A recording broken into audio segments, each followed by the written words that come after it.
Okay, and we are live. Good evening, everybody. Okay, my shadow is casting, and that's bad. Good evening, everybody. It's good to have you guys here. It's really amazing to have you guys here right now. And welcome to the Growth in the Creative Industry Live virtual conference, which is going to be super amazing. It's going to be super incredible, and I want you not to miss out on any of the things that we'll be sharing here this evening. All right, so go ahead. If you're on this call right now, go ahead to the group, go to the group, and begin to invite everybody, begin to invite every person in the group, and also invite all of your friends. All right, invite every your friends, and you can share it on your WhatsApp status. You can share it everywhere. Tell them that we are live and it's going to be super incredible. It's going to be great in the next couple of minutes. Let's do that. Let's do that immediately. Go ahead, share, copy the link to this YouTube live, share it on your status, share it on Twitter, everywhere you can share it. Just make sure you are sharing it because it's going to be super amazing. All right. Um, Yes, one motive for you guys to do that. I'm also doing the same over here. We already have one of our guests here live with us already, and the other persons will be joining in few minutes. So we'll be kicking off this, and it's going to be an amazing discussion time. And I don't want you to miss out on this at all. I don't want you to miss out. I don't want you to miss out. So go ahead and start sharing. Share the link, invite everybody, invite all your friends, invite the persons in the group, tell them it's time to join in. I can see you. While you're joining, you can begin to drop in comments in the chat session. Let me see you. You can drop your name, where you're joining the live session from. Let me get to know you too. Why in a few minutes you also get to know me and the persons that you'll be listening to this evening. So go to the chat session, start dropping it in. All right, start dropping it in. Start dropping it in where you are joining the call from. Drop it in where you're joining the call from. Wherever you're joining from, your name is this, and I'm joining from this part of Nigeria. Your name is this, and I'm joining from this part of the continent. Just drop it in. We want to see it. Okay, Amos from Ghana, I see you. Good to have you here on this call. Amos from Ghana. Good to see you. You are joining this call, and you are also ready to learn. All right, good to see you on this call. There are 10% live now. Let's keep the numbers. Let's make sure the numbers are increasing. Let's continue to increase the numbers because it's going to be super amazing tonight. It's going to be super amazing. All right. So while I'm waiting for you guys to probably introduce yourself, let me quickly do a quick introduction myself. Okay. So my name is Daniama, and I'm a creative. I'm a designer with just few years of experience, not compared to the persons that we have on this call tonight. And I've been opportunity to be learning from the persons that's seen on this call this evening and the persons that I'll be talking to you this night. All right, I've been opportunity to be learning from them over the years, and it's a privilege to have brought them here this evening to talk to us and discuss with us certain things and how their experiences have been over the years. And I'm really looking forward to the amazing things and tips and stories they'll be sharing in the course of this session. And I know it's going to be super amazing and incredible. All right. So, and this is definitely just a free session, and this is something I intend to be doing from time to time to bring in persons like this to share their knowledge, their experience, their stories, their tips, everything. Let's just hear from them and let it be a guide for us in our creative journey to become better creatives in the long run, no matter where we find ourselves. Because this is the best way we can learn, learning from persons who have been there before and taking their lessons and their experiences, implementing it and having or improving the kind of experience we have while in our growth journey. And for this particular virtual conference, we are going to be focusing on growth as a creative, okay? How to grow in the creative industry. You'll be getting insights and expert tips on how you can grow as a creative in the creative industry. All right, so very quickly, I'm going to let my guests introduce themselves. Good evening, Mama Adeze, and good evening, Daddy TA. Good to have both of you here right now in tonight's live session. So very quickly, I'm going to start with the mummies first, okay? Before the the daddy in the house. So a quick introduction to our live audience. Your name and just brief introduction. So we just carry on from there. First of all, can you hear me properly? Yes, yes, I can hear you. Okay, awesome. So first of all, I don't know why you're calling mommy, right? I'm a young girl. I'm barely 16, so please, okay? So my name is Chukwuadeze Victoria.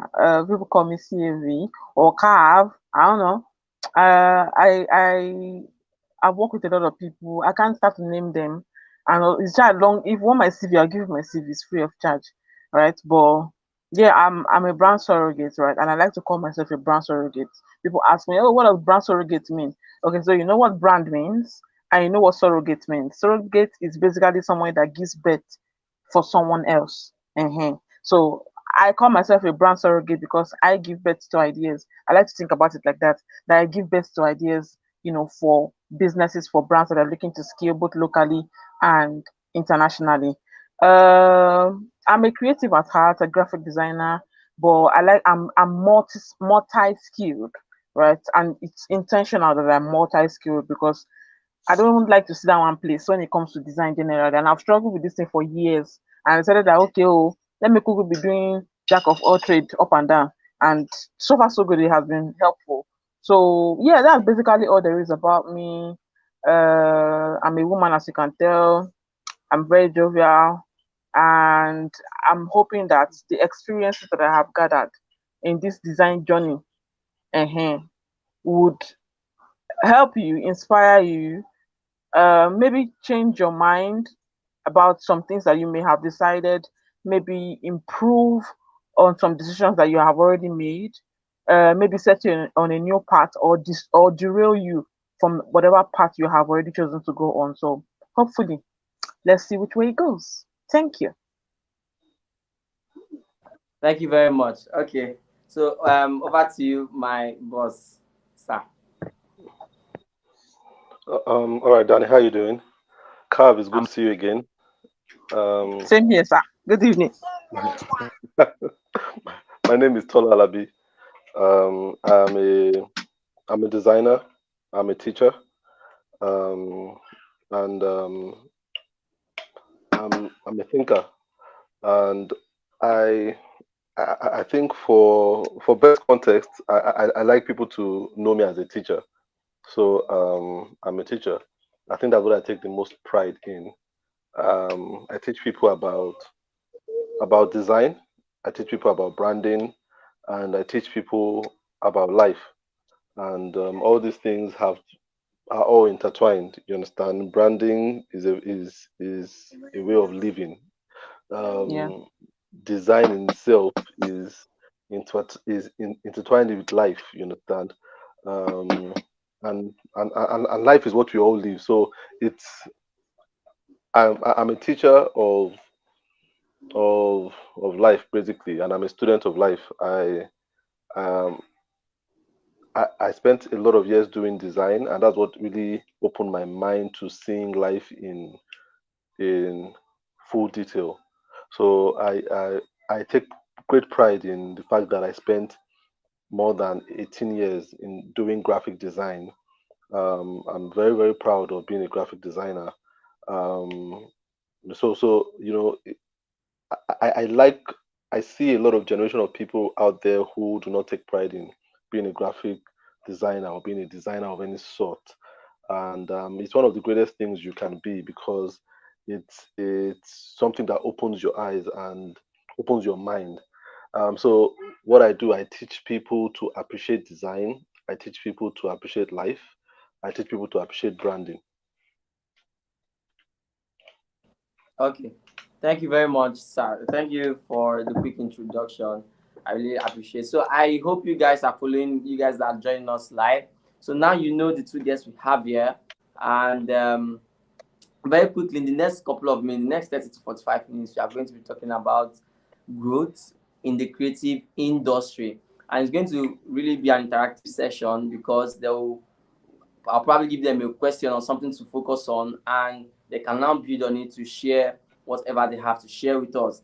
So, meanwhile, if you have any question that you want to ask these super amazing creatives that are here on this live call with us, you just start putting together. And if there's time, by the time we are done, we will look at it. So first, let's look at let's look at growth in the creative space, but I want us to come from an angle of when we are trying to explain growth, I want us to come from that angle of explaining growth from our own personal experience. So I would like for I would like the both of you to like give us an explanation of what growth is, especially in the creative space as a creative over the years of being in this journey, trying out a lot of things, exploring a lot of things, working with different clients, getting no's and yes over time. What is growth to you right now? How would you explain growth? So that it's here. This one goes to you. All right. How will I explain growth? Um, I think growth is, for me, is having having the courage to face your dissatisfaction in life. So, and I know growth is yeah, it has more to do with courage than any other thing, because the most courageous people are people that grow, and a lot of times growth comes from a place of dissatisfaction. If you are not dissatisfied, you will not grow. And so, if I'm going to look at it in terms of, not in the simplistic term of increase in size, you understand? Because that is very simple. You grow when you increase in size. So when you grow up, you grow taller. But that's too simplistic. I feel growth is having the courage to face your dissatisfaction per time, because the way we are created as human beings, we are created to to get to a place in our life where we become dissatisfied, and we do two things when we become dissatisfied. Is either we quit, or we decide to face our dissatisfaction and see what the next level is. um in fact, there are three things you can do. You can quit, you can stay, or you can see what the next level is. Those who decide to see what the next level is are people that grow. You understand? So dissatisfaction. So if I come at it from my personal experience, um, I've seen different growth points. One of my growth points was when I left university, having studied architecture, and I realized I didn't enjoy architecture. I didn't want to be an architect. I had two choices.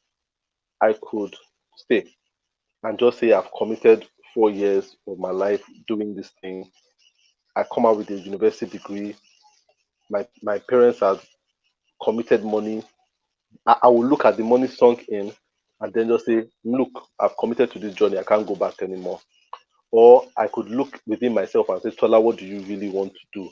And then around that time, the year I graduated from school was the year I found out graphic design. The year I graduated. And I knew this was what I wanted to do. But then there was this thing that I'd already had a 4 year courtship with, and I was like, oh, do I now break up with this thing? I've sunk all my emotion and time and stuff into it. Attended multiple lectures, and I had to face my discontentment with architecture and say, look, I'm not doing this thing. I want to go after this thing that I feel aligns more with my person, and I had to quit architecture. It was very strange for a lot of people. It's still strange for a lot of people now that I stopped architecture. Not that I was a bad architect, but I wasn't natural. It didn't come to me naturally. I didn't fail in school, in university, But I just had to have the courage to just be honest with myself that I didn't want. So I faced my discontent and I went for graphic design. And just in doing that, I was able to grow intellectually in an awareness of myself to just know that Tola is not an architect. Tola is more of a graphic designer. And then when I started doing graphic design too, I hit another growth spot where I was doing web design for a very long time. And I started to have clients doing web design. A lot of people were coming. I was in Abuja then. I was probably one of the few people doing web design. A lot of people were working with guys in Lagos. So Abuja was up for grabs. And then I just came, I just said, I don't enjoy this web design thing anymore. I don't enjoy using this Dreamweaver. I don't enjoy coding. I don't enjoy it. I want to do logo design, which I had not really done a lot of at that time. But I was dissatisfied. But then there were these clients that I had that were willing to pay money. I had to have that courage to face my dissatisfaction and just say, I don't want to do web design anymore. I want to do logo design. So you see, and now I did logo design for 18 years, but now I say I'm not enjoying this thing anymore. I want to speak, I want to teach, I want to mentor.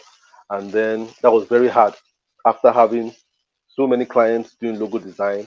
I'd carved a niche for myself. People were calling me the logo king, and now I wasn't going to be doing logos as much anymore. Dissatisfaction. It took a lot of courage to say, I'm not doing this thing like this anymore. I want to focus on this. So that's growth. Growth is having the courage to face your dissatisfaction per time. Okay, thank you very much for sharing this with us, your personal from your personal experience.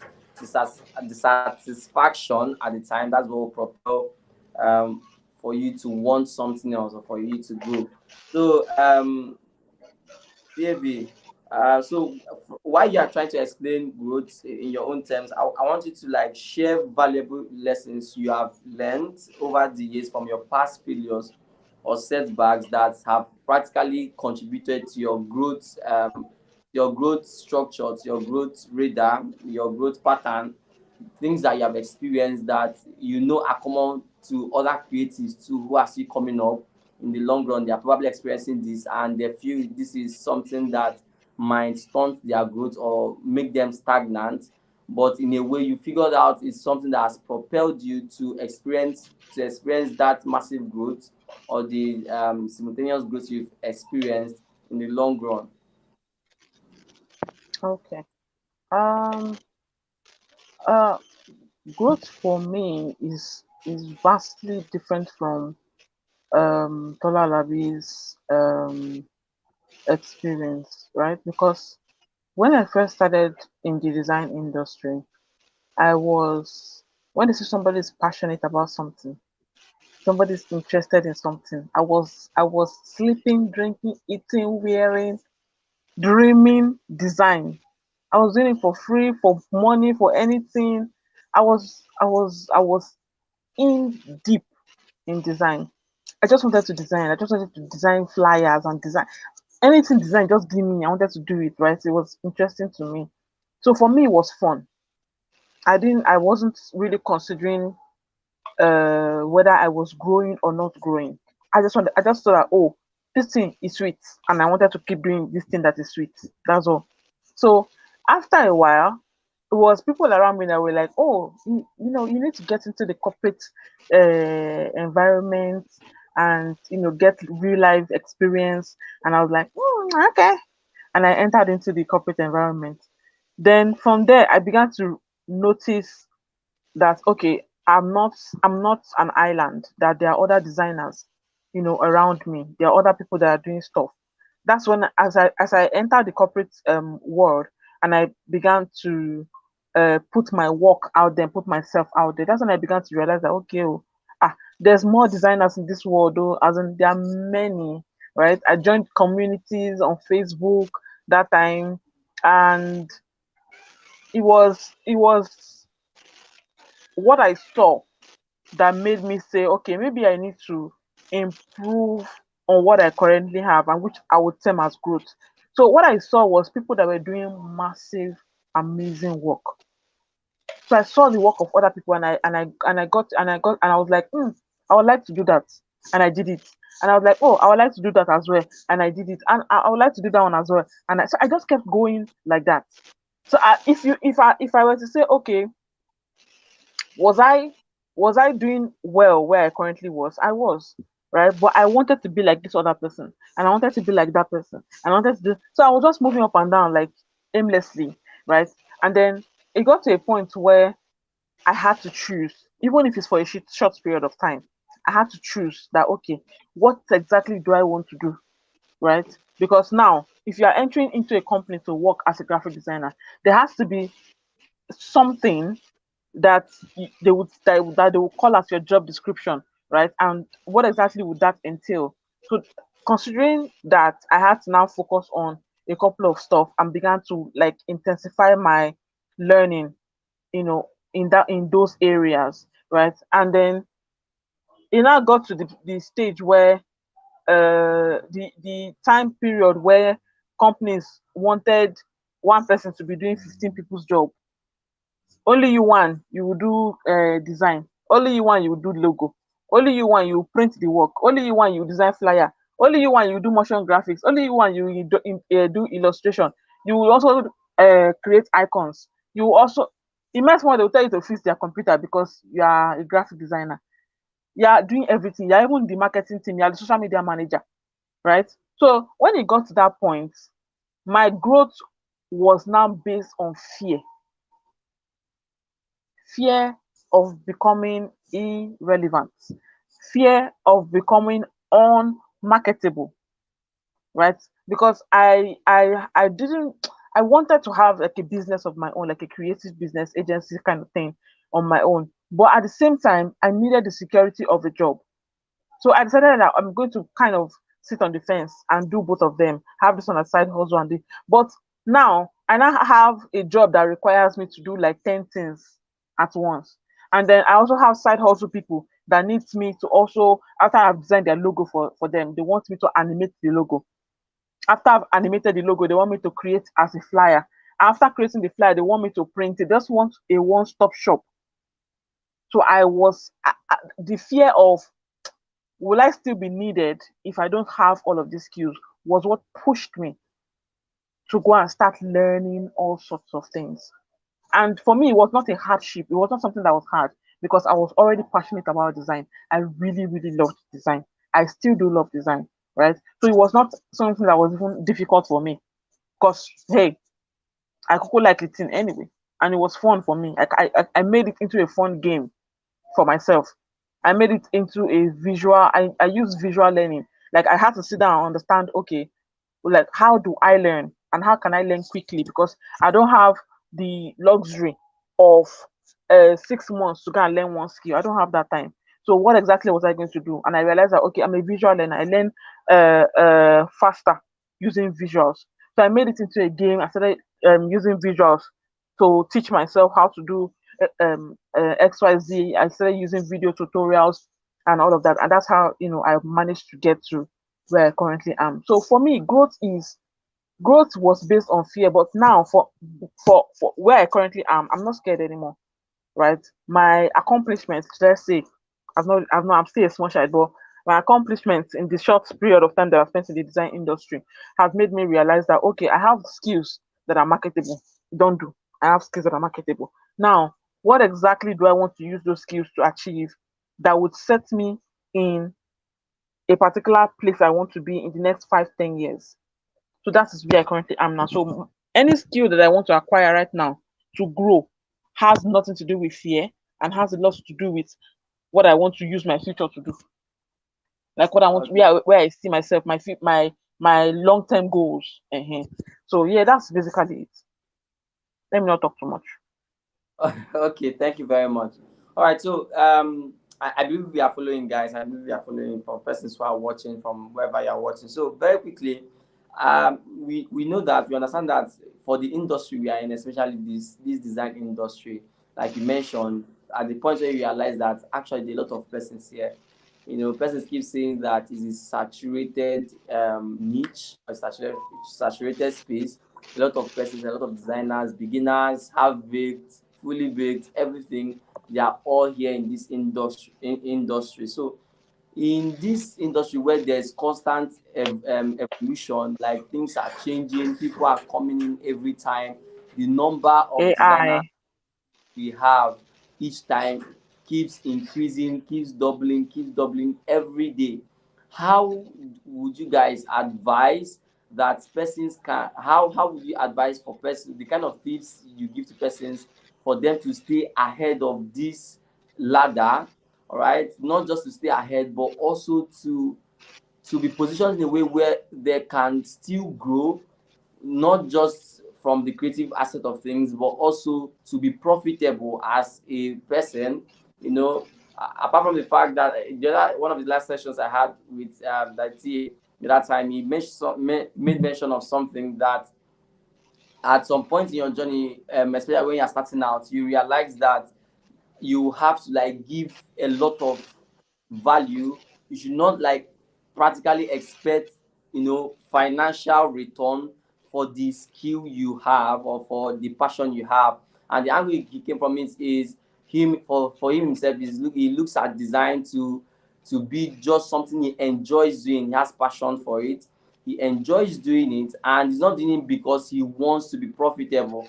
And this is like one of the common mistakes that we probably found out in this creative industry, that person is going to design because they feel, okay, if I learn these basics, I'm practically going to be making this amount of money, because you've seen people make this amount of money over time, and you think, okay, if I just get in, I'll be making so much money, not just in design, web dev, every other skill that persons have seen over time. So what advice will you give, or what will you tell someone who wants to see stay ahead of this, to stay at the top of the ladder in this ever, you know, or constantly evolving industry like this, the creative space? Daiti, what do you have to say about this? All right. I think the advice I would give someone that wants to stay ahead is to always look ahead. Um, and I think I learned this when I was learning to drive. Um, when I started to learn how to drive, I was always nervous driving. I was always nervous. I was so nervous of getting on the road, and I would drive for 15 minutes, and I'll be sweating like I drove for 15 hours. You understand? I'll sweat so bad that the whole seat will be wet. And I remember there was a day I drove to work, and I had my friend in the car, and he wanted a lift at the close of the day. And I should drop him where he could get a taxi. So he entered the car with me, and I was so nervous. And whenever I was driving, because I was so nervous, I was always looking in my rear view mirror or my side mirror, and I was always looking who's coming behind me. The guy behind me, how close is he? The guy should slow down, should not hit me. And I remember after a while, he because I was looking so much in my rear view mirror and not through the windshield, I almost hit a car in front of me. And my friend that was sitting beside me said something. Said, "You are looking in the rear view mirror too much. You need to look ahead. Forget about them." And said something. Said, "If they hit you from the back, they are at fault. If you hit somebody from the back, you are at fault. So what you want to do is concentrate more on what's in front of you." So you see, if you go into the design industry always looking back and saying, "Oh man, these young kids are coming, oh, more people are entering, oh," you're always looking back. You're always using your side mirror or the rear view mirror, and then you're not looking ahead anymore. So you start driving for them at the back. You understand?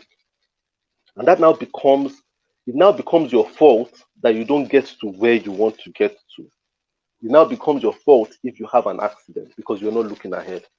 Look, when people tell me the graphic design space is inundated, is saturated, is crowded, I said, how do you have the time to notice? How do you have the time to notice? It's because you are looking too much at the rear view mirror. You're not looking ahead. I to be honest with you, I don't even know how many people. I don't know how crowded it is because, to be honest, I'm too focused on my lane. Look, I have my driving to do to start thinking, oh, this kid just got in, this lady just got in, this guy just no. I think we distract ourselves too much by looking around. That's a distraction. You should look ahead. If you want to stay ahead, you should look ahead. If you want to stay ahead, always look ahead. Look at where you are going. Where do you want to get to? So if your ambition was to win a design award, That's what you look at every single day. I want to win this award, AD&D award. I want to win. I want to be the first Nigerian company to win this AD&D award. Then someone that wants to do that has no time to be looking at how crowded the industry is. Yes, the industry might be crowded, but have you won your award yet? You understand? So you need to think about that. If your ambition is to start a design school to teach 200,000 design students, until you hit that mark, don't look around. You understand? You don't look around. So you realize that when you watch people racing, have you ever watched people racing before? Apart from very unique people like Usain Bolt, very unique people, because he is exceptionally talented. He's the only one that can run and look around. You understand? He can run and look around. I don't see too many people that can run and look around. Most of them don't know they've won till they get to the finish line. They now look around and okay, I actually won. You understand? Because they are so tunnel vision on the finish line. Those people that keep looking over their shoulders, something might happen. You might trip, you might slow down, something will happen. The people that trip the most, just watch any race of anybody tripping. There are so many, just go on YouTube, just watch people tripping in a 100 meters race. Most of them, they look around before they trip. It was looking to the side or looking to the back that made them trip. That's the worst thing you can do as an athlete. You cannot look around. You have to have that tunnel vision.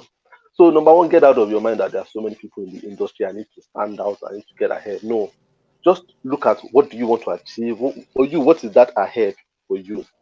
Is it, as I said, you want to win an award? You want to build something? You want to focus on it so much and then achieve it. And then you realize that you're oblivious to what all the chaos or the noise around you. So that would be my advice to anyone that wants to get ahead. You must be tunnel vision. Forget all this story. People talk too much. Every industry is crowded. Medicine is crowded. Law is crowded. Music, for crying out loud. If graphic design is crowded, music is exploding.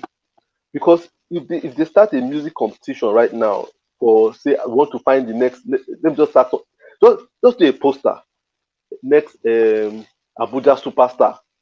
You see how many people and just put out forms. You see how many people will pick up the form. Then next you start another one, Abuja pop star or Lagos pop star. You see hundreds of thousands of people.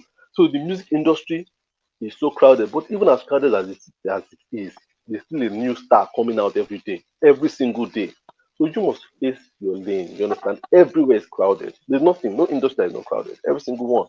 But have your dream, focus on it, and look ahead at all times. Okay, thank you very much. Mahadis, did you have anything to add to this particular question? Yeah. Okay. So apart from like I think I've heard and also been part of those people that have mentioned how saturated the design industry is. But Tona Labi is actually very correct in saying, "Day your lane," right? I usually say it like this. I say, focus on your plate. Now, I usually tell people, focus on your plate. Right? You go party, they give you rice, put meat on top, put one more by the side, carry coleslaw, put, give you drink. You can't leave your own plate of rice, you look another person plate of amala. You never know whether that one go pour jam, if you go collect and chop. You get, nobody knows, right? So focus on your plate, eat your rice in peace, right? When you finish it, you can go and struggle for amala if you want, right? So that's what I usually tell people. With another worry that I know that people may have when it comes to like growth in the industry, moving ahead, and all of that will probably be the influx of AI.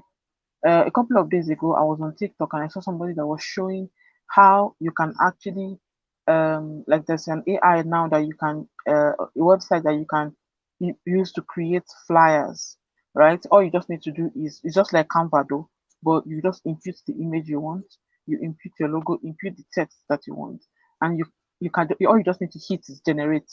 So it will generate like different forms of flyers in the right sizes, like generate one for Instagram live, Instagram story. I mean, it generates the one for Instagram post. It generates the one for Facebook post, like different sizes to resize it automatically for you. If you wanted to run a campaign, it will also resize all of those things into the campaign sizes that you want it to resize into, right? So and when I looked at it, the first time I was like, hey, that's the first, and that fear did not even last more than a couple of seconds in my head because uh like what I currently want to do right now, the plans that I have for myself right now is massive. It's a lot of work. I don't even Yeah. like AI is doing. Who is AI? I don't know. I'm busy, right? I have how many pages of deck to design before Monday. Want them to sack me, I should be looking for AI, right? Apart from that, I also have personal goals goals for my community as well that I want to start implementing. So I'm too focused on if we AI come and run CAV Design Hub, if you can run it, you come and run no. Now I will rest. She gets. But at the end of the day, you still need people that would teach you how to use the AI. Listen, you still need people. At the end of the day, you don't know people are lazy. I don't say lazy. Let's say lazy or complacent, right? There's not enough AI in the world that would take all the food from your mouth, except if you didn't have any skills to begin with, except if you don't know anything to begin with. So is it teaching people how to use the AI? Like people are teaching people how to use Canva. You know that Canva exists, yet people are still coming to meet you to say they want to design banners, they want to design flyers, when there's a whole Canva existing there. You know that you can create a logo on Canva, and people are still coming to meet me to say they want to design logos. Do you understand? So there's a lot of value that we as designers actually give in the industry beyond what we can do with Photoshop. There's something that Tola Arabi said one time on Twitter. He said if they remove the tools from your hand, let's say like Photoshop and Illustrator, and you are not your title as a designer suddenly evaporates. You were never a designer to begin with. You were never a designer. If they take your tools away and you still can't design, you are not a designer. Because beyond us drawing box and putting image and putting color and putting shape and putting logo, there is a whole lot more that you provide. Do you know that you provide the services of consultation? Mm-hmm. If a business person comes to you and they are not sure what color to use, and you tell them, oh, I don't think this yellow and green is going to play very well. I think you should remove the green and use an orange instead. And I feel like the orange and yellow will pop more because you are a food business. You have provided a service. And that's what people are paying for in other countries. Other countries are absent. Because I don't know why we are not paying for consultation in this country. But hey, let's move on. Right? So that's a service that you provide. You provide service of consultation, right? You provide the service of marketing. You're not just a Yes. designer, you're a marketer in one sense. Because what you design actually aids marketing efforts. Yes. Just imagine any marketing flyer that you have designed and remove the flyer from that whole effort. Remove the flyer. If any event that they want to carry out, any business that wants to market anything, they always need a flyer or they need a video or they need. So you are always relevant. It just depends on how and to whom, right? So, like I said, focus on your plate. Eat your jollof rice. When you finish eating your jollof rice, you can go and look for amala if you want, but focus on your jollof. Thank you. Thank you very much. Focus on your jollof. I hope you guys are taking a lot of things down because there's a lot dropping here tonight. Focus on your own food. Leave other people's food and focus on your own. And another thing I picked out from what you mentioned is what you asked, what that Jay tweeted some time back. Because I've also come to think about it too. If I don't have my tools, if I don't have anything, then what do I have to offer? And that is why in the long run, I've practically been focused on understanding sales and marketing as a designer more than even being a designer. For the past 1 month, I've not even touched any design tool. That's the truth. But then I've also had this leverage of still being in contact with the person, still reaching out and saying, this is what we need. We need your Yeah. services. We need this. Because I believe that sales and marketing is like the most important. If you have that skill, there's no how you miss out. Even as a designer, you will know how best to position yourself, and you will have the whole capacity to even contain whatever problem a business or anybody is bringing to you, because you'll be able to solve it. And that process of solving it is also designing a business in order for them to become profitable in the long run, no matter the kind of business it is, not just in front of your laptop. And this actually brings me to the next question. So the next question now is, how do you, I mean, there are persons, there are designers who their whole life, one of the things that the only thing they focus on is becoming very good with design. And for me, I've always told anybody I teach, okay, that creativity is one thing, but if you have all the creativity and you don't know how to market your creativity, you will still be poor. All right, I've made this video a lot of times. I said, if you are very good with design, you are too good, but you don't know how to sell yourself, you still be poor. Like full time, your whole life you still remain poor. So how do you balance creativity or being artistic? Let me use that word also. Okay, how do you balance your creativity growth vision, okay, or your creativity goal with your financial or profitability goal too as a creative? All right, so how do you try to improve your skill, and how do you also try to make money while improving your skill? How do you prioritize these two things? I don't know who to give this one to first, but whoever wants to go first, My we'll guy will go. go first. So what do you mean? Are you? I want me to be No, rude. no, no, no, no, Ah, no, no, please. no, no, no. It's okay. Cap, no, no, no. You can go first because I've been going first for the so I'd like to hear your take on it actually. Okay. Okay, so I'm going to come at it from my own personal perspective and what has worked for me, right? Which I believe is just the essence of us having, like, sharing our experiences and our journey so far. So for me, one of the first things that was, I know I'm a creative person. Nobody can take that one away from me. Nobody can even follow me and drag it. I'm a creative person, please. Thank you very much. So, but after my creativity, after you finish designing the flyer, the wonderful logo, and you post it online, is that all? Hmm. Is that all? Right? So the first thing I needed, that I knew that I needed to do, was to brand myself. That was the first thing. Because you need, let me call it, a point of contact somehow, somewhere, right? I branded myself to the extent that people were dragging my color palette with other businesses. Like they would see somebody with my color palette and then report to the group and say, see, if this person stole your color, right? That's how potent, my use of branding became, right? And it was in the logo, it was in the color palette, it was in the way I communicated with people, it was in the way I thought, with the way I speak, it was in my facial expressions. Sure, you get. So everything that my brand embodied, I embodied it as well, so that I can be the number one marketer of the brand called CAV Digital, right? So I crafted this thing and I pushed it using me, using my face. I built a community around that brand as well, right? So those are the ways that I've been able to kind of, let me say, market myself. Because one of the ways that people that know me online, they may not know that they are doing it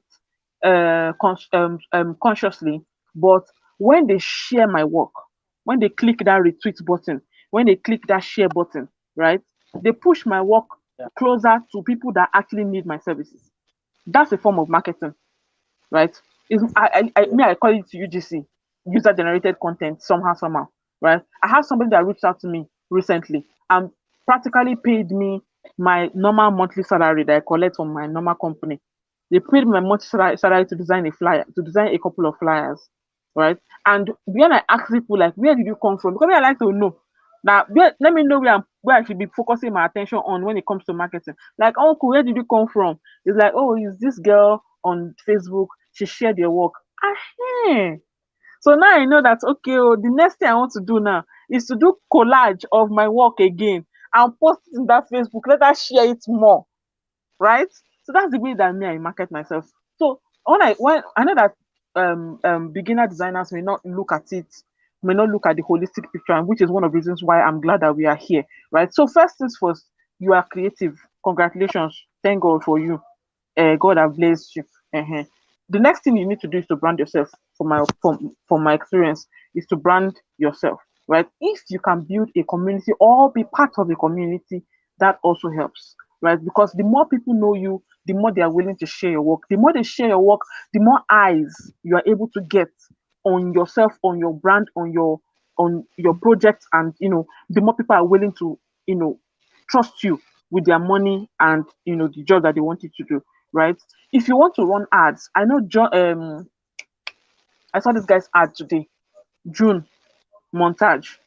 I saw his ad again today, and I was like, guy, this guy is really like he's Yeah. pressing people's neck. Oh, like he would just design flyers. Maybe he can even design flyers for a class and decide to use to run ads.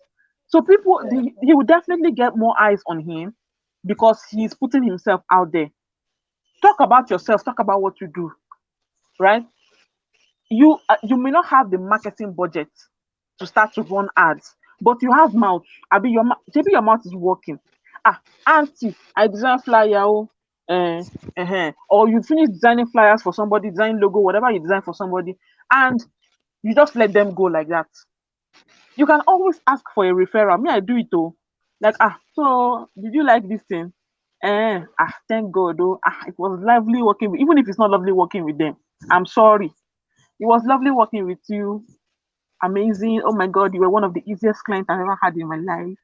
Is it possible that you can help me with a referral? Is it possible that you can refer anybody that kind of did my services? I would appreciate if you can just, tell them about me, right? And then I also do follow up. Like a couple of months later, I'll still come back like, long time no see. How you doing? That time that you spoke about your daughter, how is she? How is she faring? She gets and all of those are Yeah. the ways that I market myself. A lot of the clients that I get via referral. 99% of the clients that I get is via referral. I've Yeah. never had to go and post ad anywhere, right? So that's how I feel like we can balance creativity and profitability. Thanks. Thank you very much. Okay, Laditia, let's hear from you. Yeah, I think Cav has made some very salient points, and I'm going to talk about what she spoke about in terms of sharing. Sharing your work is very important. I think a lot of people are too strategic with their work, so they don't share. And I keep telling people that sharing is not a strategy. When sharing starts becoming a strategy, sharing becomes manipulation. So when you start to share because you want to get something from somebody, it's no longer sharing, it's now manipulation. So you now share with an expectation in mind. You understand? So it's no longer sharing.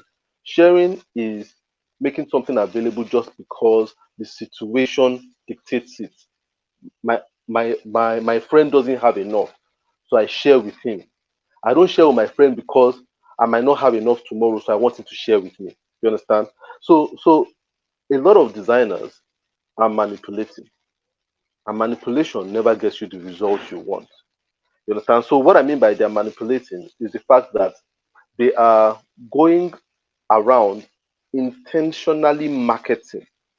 So they are putting the work out there only to catch fish. You understand? But you put the work out there, number one, because you are proud of the work. Because you are proud of it and you just can't help but talk about it. You understand?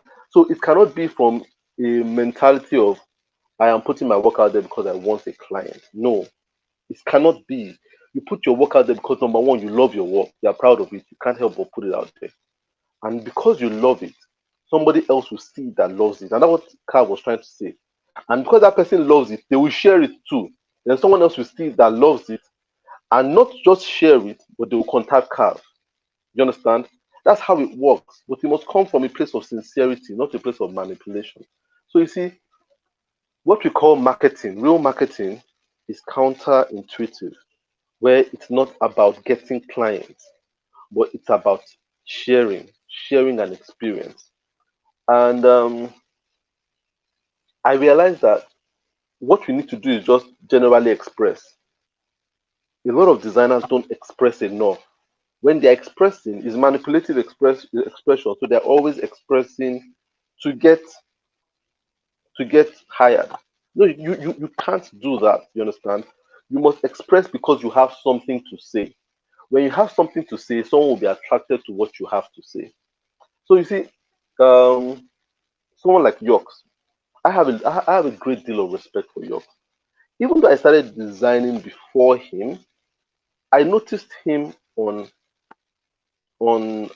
Facebook. He has a different story about how we met, but I noticed him for the first time on Facebook, and I used to see this green guy that just used to give his opinion. I'm like, this guy has some audacity, oh. But he used to speak sense. You understand? And I was like, this guy's speaking sense, and I became a fan. I didn't even care how many years. I didn't care about his portfolio. I just cared about his ability to express his thoughts. And I'm sure a lot of people connected with him not because of his design, but because of his ability to express and to just share his opinion for free. You understand? Share your opinion for free. Carl does the same thing too. She shares her opinion for free.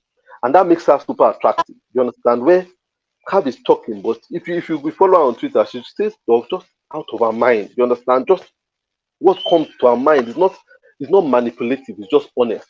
You understand? And because it's just honest, people are attracted to honesty and they're like, I want to know more about this lady. You understand? So what Kava said, I'm just aligning with what Kava said in terms of sharing, being intentional, and not manipulative.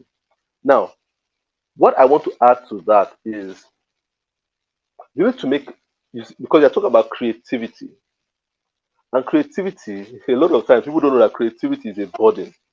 Creativity is a burden. It's a huge burden. If you really know what creativity is, and that's why we need to separate.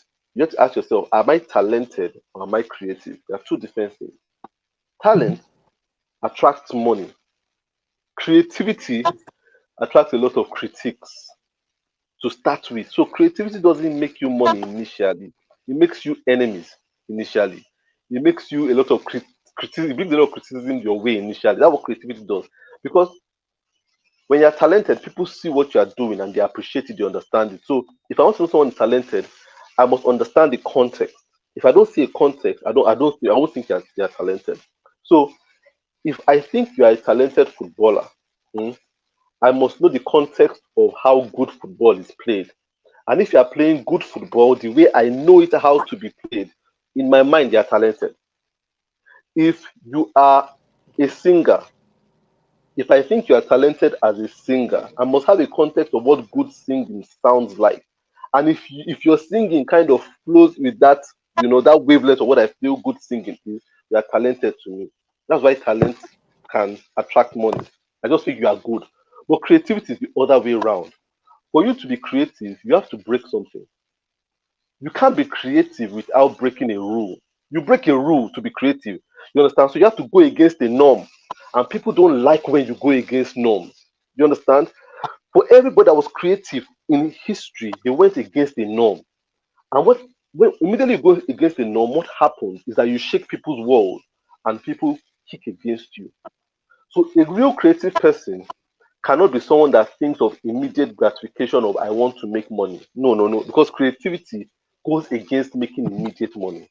It comes with immediate criticism. You understand? People will criticize it. This is not how a logo is done now. This is not how a flyer is done. They will criticize you, they won't work with you for a while. It's after a while that people begin to see the light. You understand? I remember the first time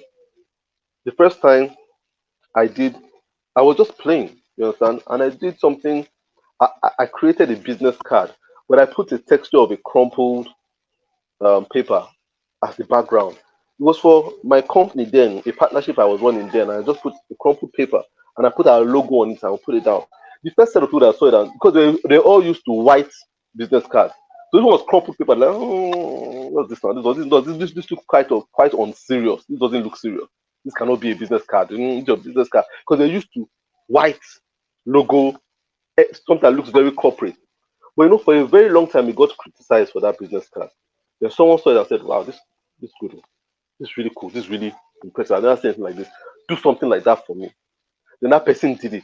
You understand? And because now there were two people that did it, we had company. And when creativity has company, it begins to get acceptance. Then 3 people, then 4 people, then 100 people. Then people say, oh, this is pretty cool. Oh. Let's do it too. But then you must suffer for a while and stand with your conviction. So being a creative is a hard thing. if you are a creative, it's a burden, it's a blessing and a curse. Because when you're a creative, you are signed up for a life of not being remunerated immediately. You'll be criticized, you understand? And then if you can stand the weather of criticism, after a while you begin to gather a crowd, and then people will now begin to reward your creativity. They now begin to channel into it, and then you now begin to make money. So creativity is delayed gratification. It's delayed. So what I see with a lot of designers is they want immediate gratification. If you want immediate gratification, you better be super talented. You understand? But if you are super creative, you wouldn't get that very early. Thank you very much. Wow, thank you for this massive knowledge. Okay, very quickly, let me recognize the other our third speaker that should have been here. I just realized that the studio's part of things where I put in persons on the call wasn't, and I saw he has been on the call. So welcome, Zeno. Welcome to this live call. Can you hear me? Can you hear me, Zeno? Yes, sir. Good evening, sir. Good evening, ma'am. It's a very big honor to be among you today. Thank you so much, Mr. Danny, for this opportunity. Thank you very much. Good evening, good evening, good evening. Thank you. Good Madam to have Cab, you I join am us. so honored to have you here. So it's an honor to actually meet you in this kind of call. I'm so They happy have to be come. here. And They have, I'm looking for the man that you're calling. So I'm looking for the person that is the man that you're calling. and Mr. TA, it's a very huge privilege, sir. It's a very huge privilege, sir. Thank you so much, Great to sir. meet you, Zeno. Good to meet you, sir. Yeah. And congrats on Sorry, sir. your graduation. Thank you so much, sir. Yeah, you Thank you did so much. incredibly well. That's incredible. Thank you, sir. Thank you, sir. Thank you, sir. Thank you, sir. Oh, thank you. I think what's his name now? Danny has skipped out. Yes, I think network problem. Oh, yeah, come and gist us. Since you're not here, you will talk tired today. What did you graduate Okay, from? What did you do? Come and tell us everything. okay, okay. So I studied advertising, public relations, and branding in Middlesex University. Oh, I started in lovely. 2020. Oh, wait. Yes. I think I saw it on Twitter. You are the one. Yeah, it was everywhere now. It Uh, was on Facebook. It was on. I'm surprised you're Ah, asking me. Don't you read no, the no, no. papers? I'm good with like visuals, but like when it now says Zeno, I'm like, nah, Zeno is not because the name I saw was long. yes, Ewo Mazino. That's the full name. Ah, okay, sorry. No vex. Congratulations. Thank you. Thank you. Thank you. So that means you're one of those people that practice what you learned. They're not like us that studied Babalawo, then now come outside and be doing graphic designer. Yes, yes, yes, yes, yes. Nice So one. over I the like years, that. it was actually draining, but yeah, we survived. It was we were able to pull through the 3 years course, and yeah, it came out well. I'm Came out very jealous. well. Yeah, that's good. Yes, yes, yes. I'm jealous. We the Nigerians that we represented, the two Nigerians we As had there, we always. got the first class. Normal Oh, that's nah. cool. Normal. That's cool. Normal nah. Yeah, Nigerians should ever fall our hand anywhere we go. Anywhere we go, faster. You don't know. yes, we got the first class. We got the first class. Ah! Oh, We got that's the first class. awesome. Yeah, That's we got the first class. awesome. Like this now, your We, tickets don't go up. Oh. Supposed to be doing master class back to back, like 15 in 1 week. that is why I had to leave 800K Instagram per for, person. for months. That's why I had to leave Instagram for months. I kind of like gave up Instagram, I think in February, March, because of the school, my final year is exam.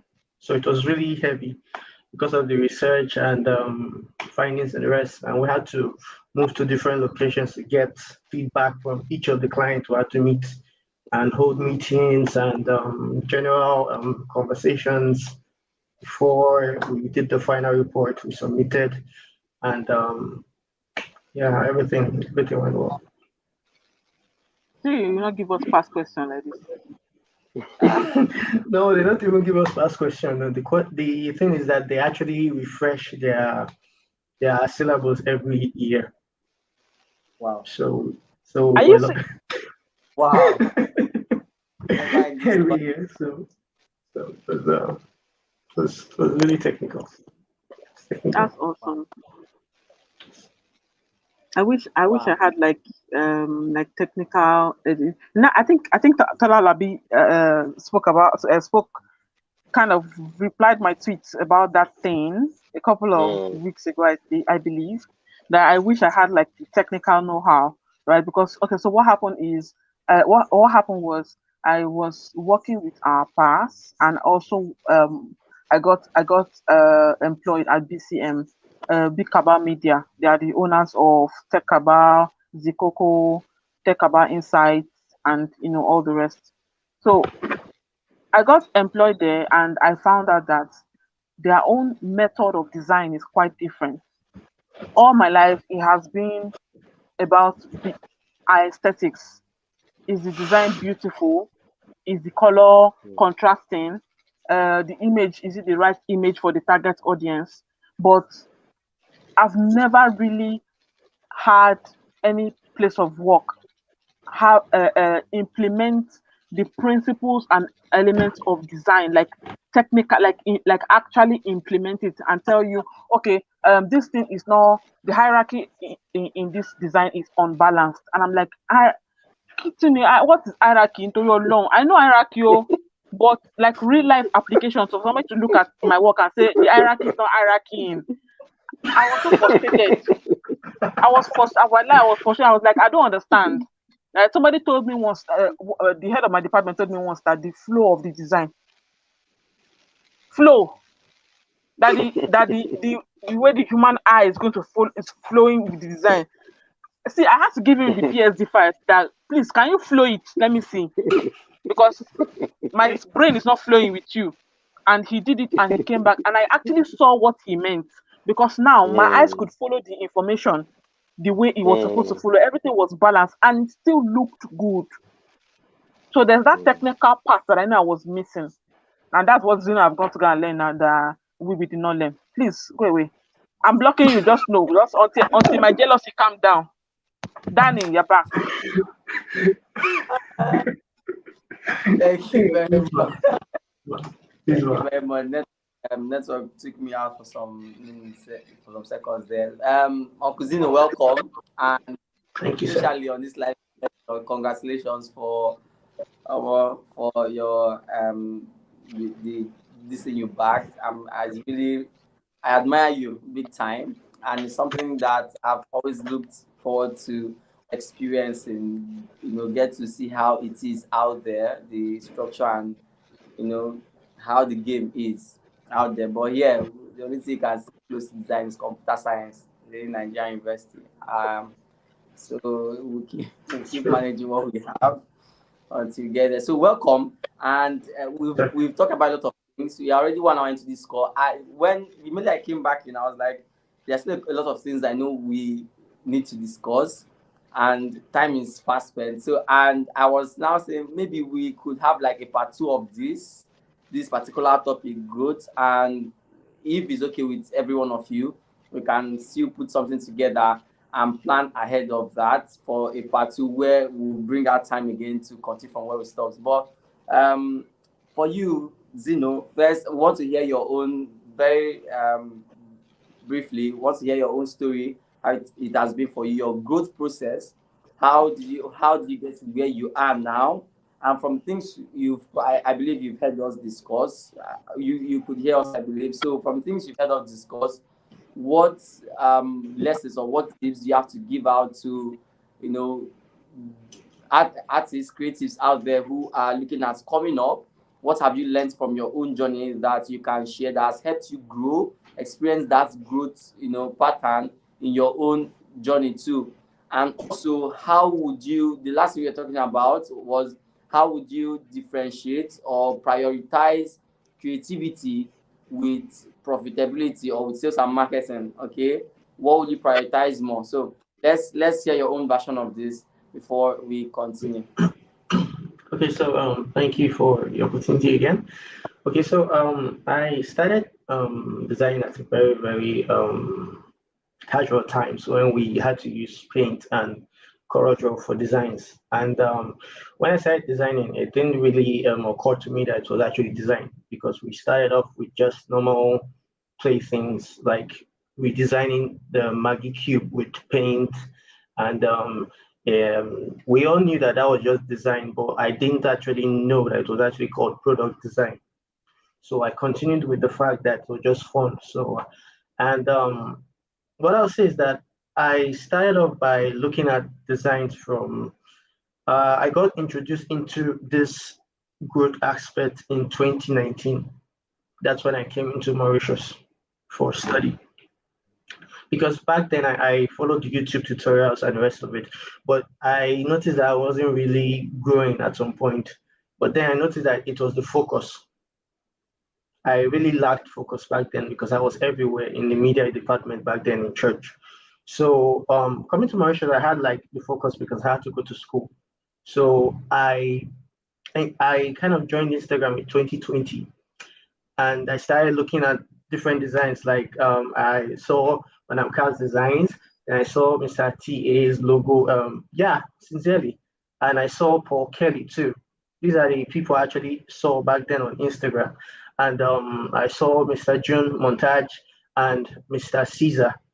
So this I remember I followed the set of people the first time I opened Instagram, and then I saw people who were actually doing designs regularly. And I said the same thing that Madam Carr did, which is by saying, okay, I want to be like this person. I actually did those things. I want to be like you when I grow up. I want to be like you when I grow up. So I'll pick the design. I will re redesign it, look at another perspective, do the design again to make sure that I get the accurate style I want from that design, which is copying the design. But then I during the process, I noticed that some things were wrong in a way that if I still continue doing the same thing, there is no growth. So why don't I do something that will make me be me? Like this is me. This is what I'm doing. Okay, if somebody sees the design outside, they'll say, "Oh, it's Zeno that did it." Okay, let me do something like that. So I just came up one day and I said, "Okay, let's just play around with design." So I continued adding some touches that now it's called the light effect, which almost everyone is using now, and it's general because I think it's now possessive because we're all using that general light effect. So, and I said, okay, if this is there was a day I actually did a design without light effects, and I said, wait, what just happened? I don't feel like this is design that I actually did. Something is wrong somewhere. Did I actually do the design, or am I doing it the wrong way? Because I did just a casual design. I told myself this design is bad. I showed it to a friend of mine. I said, what? This is what they are paying companies to do. You are right. Continue doing it. I said, are you sure? Because it's not my style. So I was kind of like struggling at some point that I didn't know where to actually place myself. Should I continue doing the one with always I'll always put light, or should I just do casual designs? And that's why I actually challenged myself. I think I did the 30 days Pinterest challenge back then with El Zenito. Yeah. So I did the 30 days Pinterest and Photoshop challenge. And during the 30 days, I know I used more of light. But then afterwards, I got a call from Paul Kelly, and he said, why don't I do a logo and brand challenge? And I said, okay. So I did the logo challenge for 1 month, and every day I did the logo design. And during this process, I noticed how um, there were some of the logos I picked and then I used for my personal project in school, which also helped me in personal growth, because I told them that, oh, yes, it's part of my brand, so I can actually use it for school project, which I did. And then that one helped me at some point. And afterwards, I stopped that and I continued doing, I shifted to animation. I shifted to animation and I almost entered illustration. But something was telling me that if I'm doing everything, then what is my own field in the what is my own creative part of this whole thing called design or creativity. What is my own field? I was so lost. Like, if you call video editing, I am there. If you call poster design, I am there. If you call social media design, I am there. If you call animation, I was like, so I was there, and I told myself, what am I going to do? Is it that I'm just going everywhere? Today, I even entered UI UX design, and I kind of reflected that, okay, I said I wanted to learn, like I wanted to be all-round designer, so I will know everything. But then it was actually getting into my head because I was studying, trying to fit my study, and then trying to do freelance jobs. So I was not fully myself. I even broke down at some point because I was not myself. I was thinking here and there, how am I going to couple up my school project and then my freelance jobs, which and I did this thing to myself. I forgot the law of learning how to say no. I was always saying yes to projects. I was always saying yes to projects. And the thing made me to lose that sense of passion that I had for design. Yes, I fell to the part that I actually lost it. Like I was now going to the field of saying, okay, I'm doing it for money. I'm not doing it for passion again. I lost that, like I lost the passion of design from it. I lost it. Like I lost it. So this is my whole life story. I lost the passion for design. And I said to myself, this is really something that I need to work on. What am I actually doing to myself? This is wrong. And I tried to come back, but I was still falling back. I could not find myself. There was something wrong with me. I noticed that designs that I could do, I could not do them anymore. I could not. Like I will look at my PC, I'll look at it. Let's design. If I open my PC, open Photoshop, the designs I would do under 30 minutes, I would take a day for me to think of one idea. I called Paul Kelly Design. I called him, and then I was like, bro, something is wrong with me. I don't know. He said it's burnout. I said, yeah, this might be burnout because I've actually lost my mental state. I was not okay. And coupled with the fact that I lost my dad in 2021, I was trying to struggle.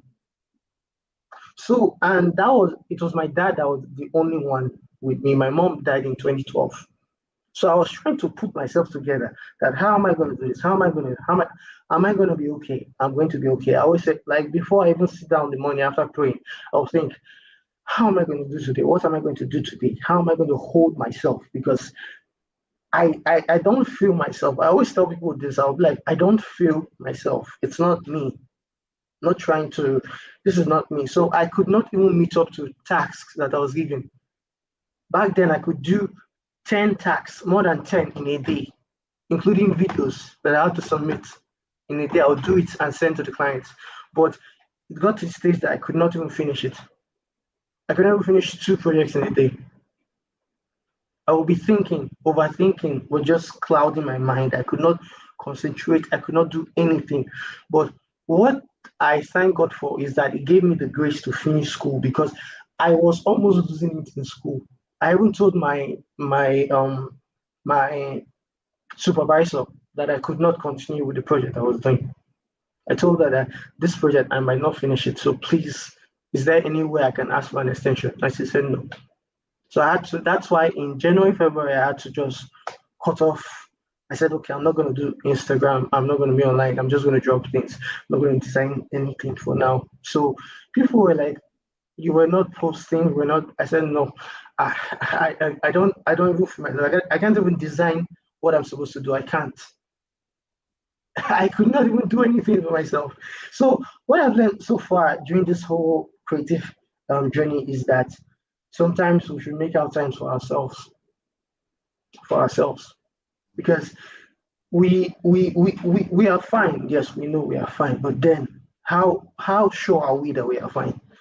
like inside, are we really fine? Because some things are killing us inside, but we are not actually letting it out. I had to even seek advice from people that let's talk and let me share my mind with you that this is what is wrong with me. And they were like, dude, you don't really rest. I don't. I was someone who works like 24/7. I do not sleep. After doing my schoolwork, I go back to my freelance jobs. I do them over the night. Then the next morning, I go back to school again to do my report. I come back. I was overworking myself. I didn't know that it was actually affecting my being. Like I was going to the extent that there was a time that my head, I had headache for more than 2 months. I finished 2 packs of Panadol, the pack itself. I finished it. It didn't go. It was still there. It was not going, it was not healing, it was not there. I even prayed about it, nothing happened. I had to go to the hospital, they checked everything, nothing. They said the only thing the doctor said was that, do you sleep? And I was like, how did you know? Said, do you sleep? I said, no, I don't. Said, oh, said your case is thank God you're alive. Said because your case is. I said, okay. Okay, you said you need rest. I said, okay, I'll rest. So I tried to rest. That's the rest that I took, and then I finished my report for final year. And I finished. After I finished, I broke down. And I finished my report in April. I broke down that April, May, June. I was still trying to the extent that at some point I could not even get up from my bed. I was gone. Like my whole body was weak. I even called my uncle who was sponsoring me here. And I told him that, sir, I finished school, but I can't go out. I don't know what is wrong with me. Is there any way I can go out? And he said, be careful. I don't understand that. Why are you scaring me? Why are you scaring me? I said, sir, I don't know what's wrong with me. He said, no, please try to at least find, because after school you have to look for a job before thinking of masters. So please look for a job or something. I said, okay. And within that period till now, my graduation, I would say that I'm trying to get myself back. I'm trying to get myself back because I I really lost passion. I lost that passion that I had for design. I lost it. I could not continue with my YouTube videos. I could not continue with posting regularly. I could not continue with different tasks that I had to do. I could not even generate ideas that I get easily without even doing much research. I would get the idea on what to do, but I could not do any of it. I could not do any of it. So what I've learned so far in this my creative journey is that after being like thinking about yourself is that you should find time to actually relate to nature. Because me, I was somebody that was always indoors. I didn't go out. I didn't go out. I was always indoors. This room, there was a time that I stayed in this my house for weeks. People had to come. Like it took my school, some of my classmates to know I was even in that school because they don't see me. After I finish my lecture, I come back home. I don't stay around to tell you how the work was. So I had to leave then. I will now come back to do my freelance jobs. Then afterwards, I will go out to maybe do some other minor jobs and come back home. So it was really telling on me. Like if they see me in school, they'll be like, Peace, you're stressed. Like, yes, I am stressed. I am stressed, but I'm trying to hold myself back. And there's another thing where I also learned is that, creativity is one thing, skill is another thing. So creativity, the skill and creativity. If you mix both of them together, that is very, very huge privilege. When you have both of them, then you can do many things. You can do many things. But when you now have the passion for it, my God, the passion will for you to do more things. And that is something I lost. The passion itself, I lost it. I lost it because I was busy doing the thing that you told us not to do, which is Mr. T, what you said about it just now, that you were looking at people. What is the trend? I forgot myself. I forgot myself. I said, okay, let me look at these people. What are they doing? What are they doing? Oh, am I doing this? I'm doing this wrong. Okay, if I do this now, that means this is wrong. I was just mixing my track. I didn't go straight again. I was just like, go left, go right. I could not go down the track. I lost it. I lost my. It's like I had tires, but then I was going to left, someone was going to right, pushing me. I could not concentrate. I had all these skills, but then I was just going everywhere. I didn't even I didn't feel the design boost like I had before. I didn't feel it. My energy just drained. It was just drained because I was always looking, okay, what is the latest trend? I didn't know how to actually make a trend for myself by making myself what I want to be.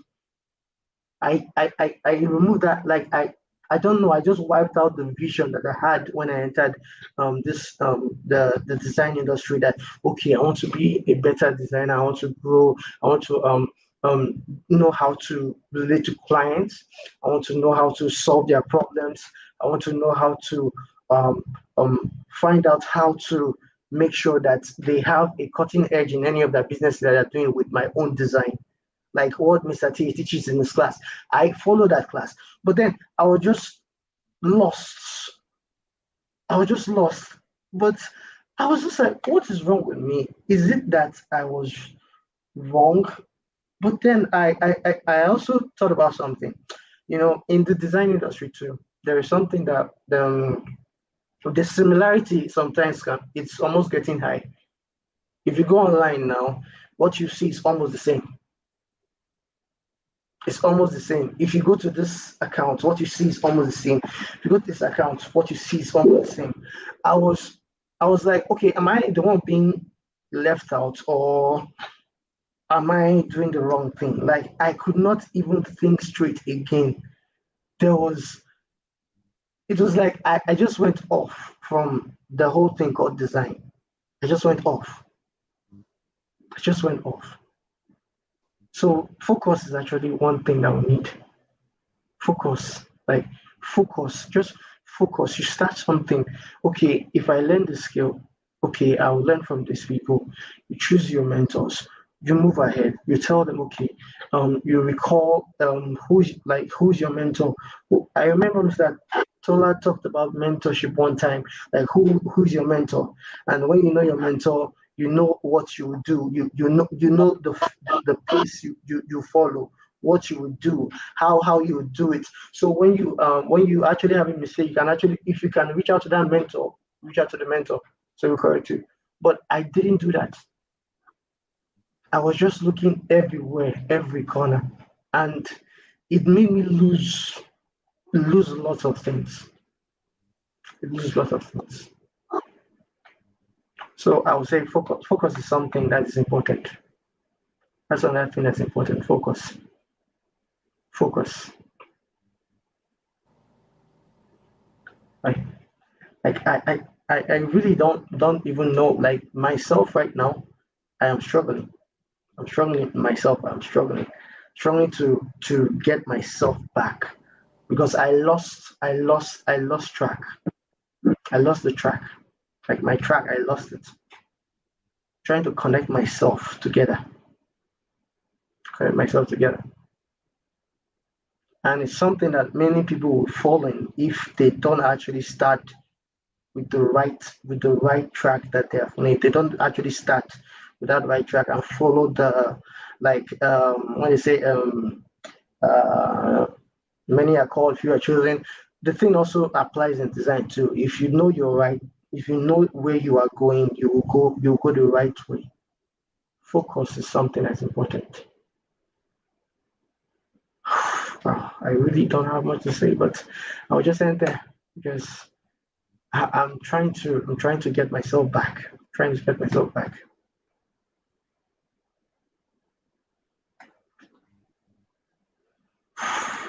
one of the ways that you can probably find your way back is to find the reason why you started in the first place. Because and I think one of the things that you mentioned that is very sacrosanct, that is important generally, is the need for rest. A couple of people have come to reach out to me and ask me why I haven't been posting in a while. And when they asked me like, "Oh, why haven't you been posting?" I didn't answer them. I didn't answer anybody. Oh. If you know how many DMs people have sent me, like, "See, if you have not seen you in a while," so right. And the reason why I didn't reply was because I don't have the kind of answer that they want. The answer of, "Oh, I'm just getting myself back. I'm just building my, I'm just all those fancy. I don't have it. Why are you not posting? I'm not posting. I'm just want to rest. Sometimes in a week I can post like 2 or 3 times, right? I call it feeding the beast.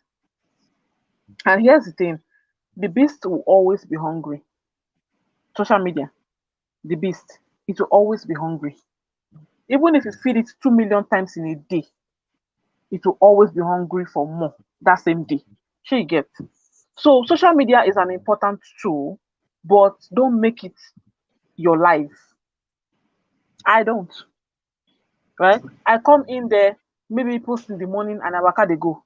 If I have content, I post. If I don't have content, my dear, I will go and watch. It's not as if I'm complacent or lazy or that okay, maybe as I don't post on social media, I'm not doing any other thing for the rest of my time. Family is important. Go and connect with your family. Go and play with your people. Call your friends, hang out. So you get. Now it got to me, it got to a point where I was not looking at my life like I don't have friends that I can count on one hand. And what made me realize that is when although it's not like friends are everything, but still, you should have a community of people that you can rely on to an extent, right? And what made me realize that is when I saw all of this, like when you gather your friends together and you do some sort of events, like some sort of bonding events together. Let's say you say that okay, this person bring color red snacks, this one bring color blue snacks, and everybody just comes together with their different colors of snacks and just have a fun time together, right? Even if it's not friends, maybe even family, right? So all of those things, building our relationships with people around us is also important because we are social animals, we are social people, human beings are social animals. We can't do without each other. There's nobody that can exist on their own without somebody else. She gets. So I know what I've noticed that a lot of us creative we like to stay indoors, right? And not only just stay indoors, we like to disconnect from people and the world generally, thinking that that's where our creativity comes from. It's a problem. It's a problem. You don't need to go out, but you do need a community, a strong community of people behind you, right? So one thing I need you to do is just dial back first. Don't force yourself. That oh, I must come back. I must come back stronger. That pressure that you're heaping on yourself will make it harder for you to come back. What you first of all need to do, in my opinion, is just chill. What are you currently doing? You just left school, guy. Are you not tired? Rest. Allow the certificates to breathe. Allow the congratulations to digest. Before you start thinking, oh, what's next thing I must do? Calm down. What the heck? Eh? And then if you truly want to come back with the force and all of that, you need to first of all decide what exactly you stand for. What you want to do with the tools that you have, tools like social media. What do you want to do with it? Do you want to build a following? Do you want to become a design influencer like our mentor in our midst? Want to become a teacher like him? Want to be mentoring thousands of people and teaching? Sure you get. Is that what you want to do? If that's what you want to do, what is the strategy? I always tell people don't go out without the strategy. Don't come out and say, "Oh, I'm a designer." Okay, and 2 million people are designers. What are you beyond what other people are doing? Sure you get. Okay, so you come out and you say, "Oh, I want to teach." Okay, so what exactly is your strategy? What will your teaching be centered on? How is it connected to your brand? What caliber of people do you want to teach? Is it going to be a paid program? What's your marketing strategy? So you get all of those things. Why I say strategy, why I say always have a strategy is because you always want to have something that when you are drained, you have a strategy, you have a purpose, you have a why. Why are you doing this thing that you're doing? Is it to make money? If it's to make money, I'm okay with that one. Oh, I'm an able girl. If it's just money you want to make, I need to struggle with people for that goal, goals and objective of making money, right? If you want to, if what's your purpose? Why are you doing what you want to do? What's your vision in the next 5-10 years? What's your vision exactly? What's your mission? How do you intend to get there? And what are the tools that will get you there? Do you need to collaborate with people? When you look at what you have done in the past, what is collaboration going to make your life easier? So all of these are things that you need to consider. So you need to first of all think about, what exactly you want to do from now on, right? And then what is going to help you get there faster and easier? What are the tools that you need that will make your journey smoother? When you put all of those things together, even if you fall back 20 times, you can always go back to that document and say, this is why I started. And of course, that document is not cast in stone. It's something that you can always build on over and over and over again. Over time, you continue to add to it. It continues to increase, right? So that's the small thing that I can give to you. Me, I'm not in this industry for anybody's daddy. I'm here strictly because I want to be here. So when I show up as me, and I show up when I want to show up. Nobody can pressure me to anything. I show up when I want to show up. And when it's time for me to go back and rest, my dear, I will go back. And I don't even need to make an announcement anymore. You will never see me on social media say, oh, I'm going on social media for a month. Who cares? I will go and take the rest I want to take. When I come back, you will see me. If you don't see me, glory be to God. I've moved on with my life. I did not die. That's just where I am. That's one of the things that I've done that has taken that pressure off my head. The beginning of this year was war. Because everybody was like, CAV. I was even making promises like, I must post video. I must. See, I'm tired. I'm a human being. I'm flesh and blood. Flesh and blood is to die. So anything that's taking me closer to the grave, I don't want to go there. Let me rest, please. Thank you. Yes, ma'am. Thank you so much. You're welcome. And I actually think, well, I'm sorry, this might be the last thing I'll be able to say on this call. I need to jump off the call because my kids are going to bed. But I need to say, but I want to say something. I feel, Zeno, I really feel like this this session we are having was for you. You understand? We had this session because of you. That's the truth. You understand? It wasn't about any growth in the creative environment. It was for you. You understand? And because when you started talking, I realized that you had a lot you had to say and get off your mind.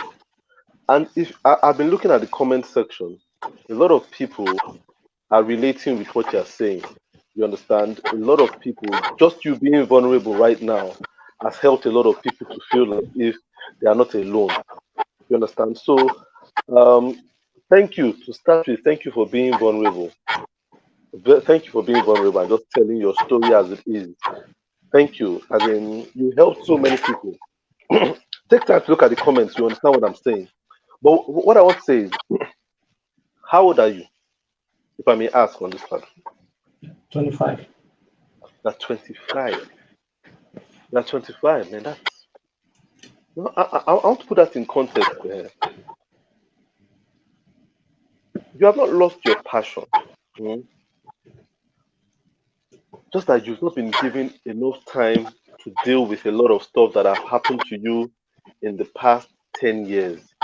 Like you said, so many things. You lost your mom in the past 10 years, lost your dad, you started you are in a foreign land, you started a course that was stressful. You know, it's a lot to take in. Just losing one parent, that one parent takes that 10 years to get to a place where you get your head back. You've lost 2 in 10 years.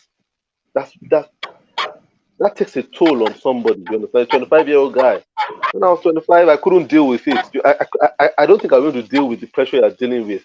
Even now, I'm 42. I don't think I can deal with the pressure you're dealing with. You understand what I'm saying? So I understand that you're under a lot of pressure, and you've not been given a break to even have an opinion about what has happened to you, and to know how does he know what to deal with this thing. How do I feel? You've not been even given the time to even grieve. Sef. You understand? Life just keeps moving. And this conversation is not something we can really, really have here, which is why I don't have further conversations with you outside here. So I know I saw you on Facebook. You understand? But if you're on Instagram and follow me on Instagram, please just send me a message and we can converse on WhatsApp. You understand? And have a deeper conversation, because I really believe that you've carried too much over the past 10 years. You understand what I'm saying? Too much that you need to onboarding. You understand? Or else that's what that headache is. That headache is not that headache is carrying too much. That lack of sleep is carrying too much. And this sleep matter, there are a lot of people that are not sleeping. Forget that story. There are too many people in the world right now that are not sleeping. Sleep is a problem. Yes, too many people that are not sleeping. It's a big problem. And once you can't sleep, you can't have clarity. You cannot have clarity. If you can't sleep, you can't have clarity. Your mind is going to be, you're going to, your life will be, your perception of life will be distorted. So you need to sleep. You understand? We had a health week in our church like 2 weeks ago. If you know how many people are saying they are not sleeping, I never knew that sleep was such something, was such a rare commodity. It's a rare commodity. It's rare. People are not sleeping. Some people cannot sleep more than 1 hour, 30 minutes a day. It's a big problem. Do you understand? So what I want you to do, reach out to me on Instagram. I'll send you my number on WhatsApp, and we can get talking from there. But I want to thank you for sharing. You understand, for being very honest with your story. What Carv has told you is very important too. You understand? Don't feel like you have an obligation to any. Look, that social media stuff is not real, though. Friends, they are not real. I don't mean, when I say they're not real friends, I don't mean they don't have good intention, but they're not real friends. You understand? They move on very fast. They are not. Social media is not part of your support system. It's not part of your support system. And I wrote something on Twitter, I think about 2 days ago. Support system is number one, your family, which unfortunately, a very integral part of your family, you've lost your parents. Those are your guides. Those are people that accept you whether or not, you understand? But that's support system. I don't know whether you have siblings or so, but family is very important. What? You have Just me. siblings? No, It's just me. just you. For real? Wow, that's incredible. That's ridiculous, you understand? So you, that family support system has been you've taken a huge hit with that. Another thing you need as a support system are guides, people that can advise you and tell you, Zeno, this is what I think you should do. This is what I feel. This is what I understand from what's happening. You need guides, you need advisors. You understand people that can. And you said it just now that you are looking for mentors. You are looking around. You don't know who to mentor. You don't know who. You don't. It can be very confusing and very scary not to have anybody to give you a sense of direction. You feel alone. You understand what I'm saying? So you need that. So you don't have guides, family, huge. You had a huge loss with that. Then you need investors too. People that can look at you and just say, at this point, that can just say, how do we get you to the next level? You are a first class product. It doesn't end there. Because you can be a first class product and then you still be nothing to do. You understand? You need someone to help you get, because it doesn't end with first class. It ends from that first class. They must take you to the next conveyor belt to help you, because obviously you're an intelligent person, an intelligent, creative person. But if you don't have people to help you harness that intelligence, it will just be there. You understand what I'm saying? And then you realize that people in your class that didn't finish with anything close to you will have better job security than you. As a matter of fact, they'll be saying, there's one guy in my class, so yeah, bring your CV, Zeno. They'll be the one employing you. You understand what I'm saying? And that's because they had people to take them, even if they finish with third class, to put them on the next conveyor belt. But so you need those three things. You need family, you need guides, and you need investors. And we need to start talking on how to set out those people for you. You understand? So that you don't carry the burden alone. You're carrying too much of a burden. 25 years old, you're still very young, man. You need to. There's still a lot for you to enjoy. You should not be sleeping. You should not be sleeping. You understand what I'm saying? You should be enjoying your sleep as much as possible at this age. You should be. And Kav said something. She said it sounded funny, but it was very deep. At this point, I don't even think you're enjoying your success yet. You've done very well in school, but you've not had the time to really enjoy it and and and just bask in it and just enjoy the fact that you finished top of your class and let it just sink in of how awesome you are and how incredible a feat you've done. You see, you've gone right from there, you've gone to the next challenge already. You understand? No, no, no. You're 25 years old. You should enjoy that success that you've had already right now. It's incredible what you've done. You understand what I'm saying?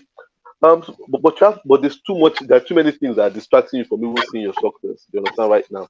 This is why I believe that this class, this whole session is for you, and we should have conversations. I believe we shouldn't have conversations with Carl self. You know, we should have real conversations outside of here. But I really love to talk to you some more. But there's a book I want to recommend to you and to Carl and to anybody listening here. There's a book called Stolen Focus. It's called Stolen Focus. Stolen Focus is by a guy called Johann Hari. Johann Hari, Johann, Hari, Hari. Stolen Focus. Stolen Focus. It says why you can't pay attention. It's a good book. If you can get it, get it. I just got it like 2 weeks ago. It tells you how to disconnect all this social media and put it in perspective and begin to own your life back. You understand? Because the biggest disease out there is distraction right now. Distraction. You are seeing what everybody else seems like if they are moving forward, you are not moving forward. There's so much noise. You need to silence this noise. Get to silence this noise. So I'll recommend that book to you. You can get that book. It's a very good book. Read it. But I think we should talk some more on this call. You know, I mean off this call, and I can get to listen to your story some more, and we can get to connect better. But I might need to jump off this call. Our host is not here now, which is just unfortunate. He has called us to party, but it's network. I understand. That is having some technical issues and it's Yeah, unable to it continue. happens. So I will It have to happens. take over from here. Thank you Okay. so So much. can I jump off? Oh yeah. Thank you so All much, right. sir. All Really right. put a Thank lot you, of guys. perspective Thanks, for sir. us. God bless you. Thank you very much. All right then. Thanks, sir. Take care of yourself. You too, sir. Thanks. If you guys can say thank you to Tola Babi, we appreciate it in the comment section. We just say thank you, sir. Thank you, sir. Thank you, sir. Thank you, Tola Babi. Let it be seen that we are appreciative in our corner of the world. That's how you do it. Somebody don't come and give us his free time as a married man to when the world is sleeping, you now come and be telling us, giving us wisdom, not yet, and we are just not appreciating him. So yeah, so Zeno, I beg. See, past life. Some people used to use now. Some people go through what you have gone through, and they off themselves. Hard. Walai. Hard. Some people go through what you have gone through, and they off themselves because of they can't handle the pressure. So one thing, see, social media is not a real place. Social media is a kind of place where you use social media for what you want to use it for, and you let it go. Social media is like side chick. They take side chick seriously. They turn side chick to wife. Side chick na side chick. Sure you get. So don't allow the pressure of I must post. I usually tell people that try and post once a day if you can. But if you can't, my dear, post 3 times a week if you have the time. That one thing I've come to understand over time now that see, if it is only once a week I can post. If you see me, take me like that. Right? Because that once a week that I posted, it took a lot of effort for me to come outside. Sure you get. So please don't I've seen the work that you do. You're good. Like this is not me blowing smoke up your ass. You're actually very, very good at what you do. Right? So now what you probably want if you don't want to take a break, because taking a break is a personal decision now, right? If you feel like you are anxious, you don't want to take a break, it's okay. You can decide, okay, this break that I'm not taking, let me first of all strategize. Strategy is important. I wish I can share my screen so I can show you what my own strategy looks like, right? So that you can see how I broke it down. Let me see whether I can read it out. But while I'm looking for it, good evening everybody. Danny would like me to tell you guys that he appreciates your presence and staying till this time, and we'll have to schedule a part two of this amazing meeting that we are currently having, and buttress a lot of these points and talk about new ones as well, because this is, like you said, you can see what has happened this evening. It's a topic that a lot of us, we need to talk more about, because when we talk about it, you know about it, you are able to make more conscious decisions, right? You are able to make more informed decisions instead of just posting through live, right? So yeah, so that's what he has said, to let you guys know, because of technical reasons he's not able to like close the class. So if you want to stay, you can stay, but technically this session is over. So if you would like to stay, that's fine, because I want to actually read out what my strategy looks like. Me, I don't used to gatekeep information. If you want me to share it with you, I will share it with you. I don't have what I'm hiding. So basically, I have like a long strategy and I have a short form strategy. What I use the long form strategy is for myself. My brand strategy is personal for the long form one, right? And then the short form one, I call it the compact brand strategy. The compact brand strategy is the one that I share. Like when I'm in communities and I want to market myself, I share the compact brand strategy. And the compact one, I want to read the compact one for you first. Then the long one, I will just tell you what the topics are so that you can go and do your own research and put it together, right? So the compact one starts with an introduction that says, "My name is Chukwuadeze Victoria, and I am the lead director at CAV Digital. What do we do?" Three keywords is what I summed it up in: branding, communication, marketing. That's what we do. Anywhere I go, anything I want to learn, any tutorial I want to learn, I know that, okay, it has to be within these three fields, because that's what I want to do with CAV Digital. Our business in a nutshell, right? So if I have what I created the strategy for, is not for who I am right now, it's for who I want to be. So a lot of the language that I have used in this brand strategy is a language of CAV in 5 years, CAV in 10 years. That's the language I used here. So I'm not writing it for me, I'm writing it for her, for future CAV. So my business in a nutshell is that we are a team of creative designers, storytellers, and trendsetters. We sell emotions for bold brands that want people's hearts, not just their wallets. That's what my business is in a nutshell. So I'm doing branding, communication, and marketing for brands that want to sell emotions to people and capture people's hearts. Right. What problem are we solving? Is the next part of my strategy. Right. So the reads, we are bridging the gap and creating deep emotional connections between brands and their target audience. Simple. Which is a major problem that I know that brands have right now. Major, massive problem, right? Because they are just going through. There's no need for me to go into explanation. I'm sure all of us have seen an ad somewhere that lacks emotion. It's just there. So you get. Yes. What is our specific solution to the problem? Selling emotion via storytelling, design, strategic positioning, and effective unconventional ideas. That's us. This will not only create familiarity, but also brand loyalty, sales, and social media following. Then there's the next part, which is our story. Right, that's my brand story now. It's quite long, so I won't be reading all of that. Right. So the next, let me just give you like a breakdown of what the main strategy looks like. So if you want to take notes, this is the time to take notes. Okay, so in my brand strategy, the first section is brand positioning. Under brand positioning, I have my business name. What do I do? I have my tagline. I have what my business is in one sentence. I have the problem my business is solving. I have my brand story. I have the specific solution to the problem. I have a one-liner that encapsulates all the brand positioning, right? I have my target audience. I have what kind of content appeals to my target audience. I have how I make money from my target audience, right? Then I have my brand positioning statements, which the formula for a brand positioning statement is: for A, I am B because of C. Your A is your target audience, your B is who you are, and your C is the solution that you are giving to them.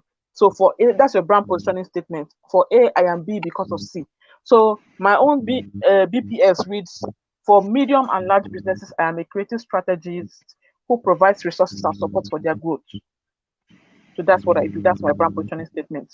Now, what do I care about? Me as a business, what do I care about? Is part of my positioning as well. So I listed the things I care about. Then I now say, what do my target audience care about? I now listed the things that they care about, right? So those two things now, what I care about and what my target audience care about, I will now look for the subset of those two lists, and that will become my social media content. I don't know whether that makes any sense. So after brand positioning section, the next section that I have is the content pillar. And my content pillar consists of creative design, strategies, and communication, right? I also included damaging behavior. Damaging behavior is basically anything that I will do that will spoil my image online. Any kind of content that I will post that will destroy my image online. So I have that there. Subliminal messaging. So what do I want my clients to be thinking about? What do I want my target audience to be thinking about when they see my content? What's that thing what's that seed I want to plant at the back of their head when they see my content? Is there. So I have all of that as well. I have a list of products that I would like to sell, digital products that I would like to sell. I have the marketing like breakdown. I have even CTAs. CTAs are what's CTA again? Self, I forgot. Call to action. Right. So I have CTAs that I have also listed. I have a breakdown of how to drive traffic to my website. I have content strategy. Content strategy has to do, I'll just read the list because it's massive. Content strategy involves what about the company, our mission, vision, our niche, target audience, 5 brand values that encapsulate the personality of my brand, 4 content categories, 3 content formats that I can become niche famous for. Where to get content from is also listed. Everything is in detail. My content funnel, like how to convert from a passerby, someone that just passing by Instagram that saw my content, how to convert from that place to someone that is a loyal reader of my content, from a loyal reader to my content to become either an advocate or a client. And like that. Then lastly, my tech stack. My tech stack is any tech tool that I can use that will improve my life, improve my journey, improve my work, and all of that. So yeah, that's basically what my strategy contains. And it's a lot of this thing took me like months to put together, right? So yeah. So that's basically all I'm going to say for this thing. And I'm hopeful that Zeno, you are able to pick 1 or 2 here and make your life easier, because I don't want us to stress ourselves. We are not made for struggle. Let's not. We want to have a life of ease and still be able to eat the fruits of our labor and eat the good of the land, right? But we don't. Other people are not struggling the way we are struggling. So why are we struggling? Eh? So we need to dial back and have the strategy that would make our life easier. So I don't know whether I want to chip in anything else, or we can just shut it down from here. I'm good. I'm here to learn too, and I've really learned a lot. And I really appreciate this time with you guys. Thank you so much. Let us speak for next month. Say the seat. I said the test starts. Ordinarily, how many months so you come up for this country? You don't speak ACC. Thank you very much. It's actually 4 years. Don't consign me. Don't consign me. All right, guys. Thank you very much for waiting, Yeah, for thank you so staying, much. for being a part of this. God bless you and have a fantastic night. Goodbye. All right. Thank you so much, man.